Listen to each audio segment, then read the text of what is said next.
Well, it's story time. So I've got my favorite Christmas story called The Night Before Christmas. I love this story, and I'll try and make sure you can see the pictures, but I'll do the best I can. Oh my goodness. It starts, "'Twas the night before Christmas, when all through the house not a creature was stirring, not even a mouse.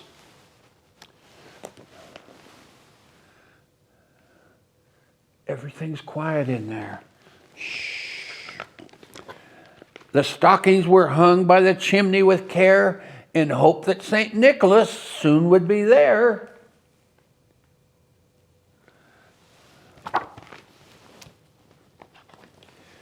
The children were nestled all snug in their beds, while visions of sugar plums danced in their heads. And Mama in her kerchief and I in my cap had just settled down for a long winter's nap. When out on the lawn there arose such a clatter, I sprang from my bed to see what was the matter.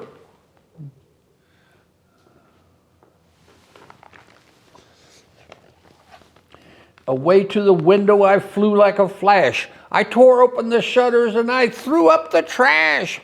Trash. Bad Santa. Sash! The moon on the breast of the new fallen snow gave the luster of midday to objects below. Oh my goodness. When what to my wondering eyes should appear but a miniature sleigh and 8 tiny reindeer. With a little old driver so lively and quick, I knew in a moment it must be St. Nick.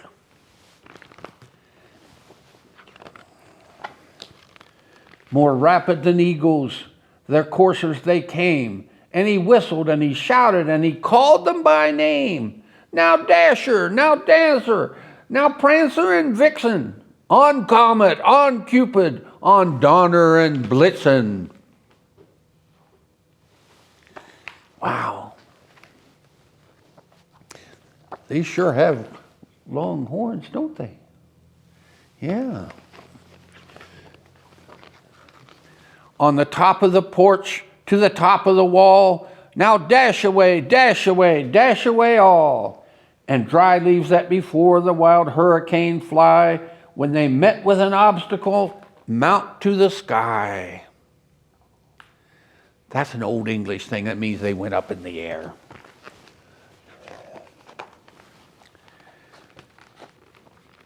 So up to the housetop the coursers they flew, with the sleigh full of toys, and St. Nicholas too.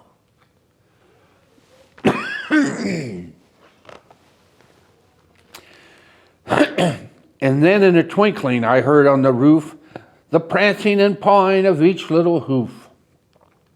As I drew in my head and was turning around, down the chimney St. Nicholas came with a bound.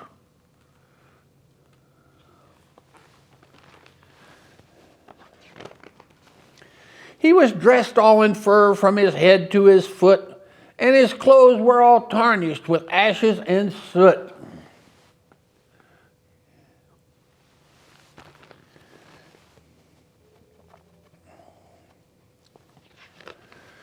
A bundle of toys he had flung on his back, and he looked like a peddler just opening his sack. His eyes, how they twinkled, his dimples, how merry. His cheeks were all rosy, like the nose like a cherry.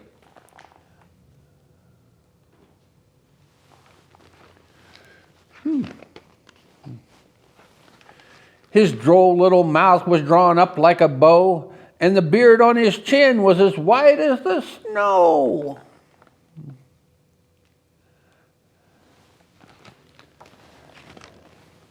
The stump of his pipe he held tight in his teeth, and the smoke it encircled his head like a wreath. Oh my goodness. Aren't these pictures wonderful? I love this book. He had a broad face and a little round belly. It shook when he laughed like a bowl full of jelly. He was chubby and plump, a right jolly old elf, and I laughed when I saw him in spite of myself.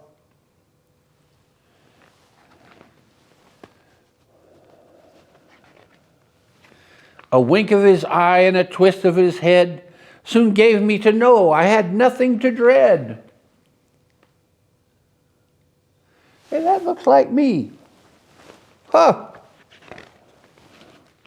He spoke not a word, but he went straight to his work, and he filled all the stockings, and he turned with a jerk, and laying his finger aside of his nose, and giving a nod, up the chimney he rose.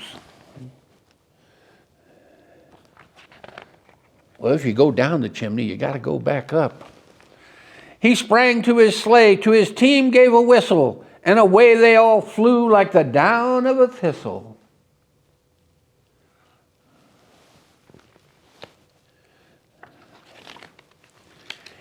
But I heard him exclaim, as he drove out of sight, "Merry Christmas to all, and to all a good night." Thank you for listening. My favorite book.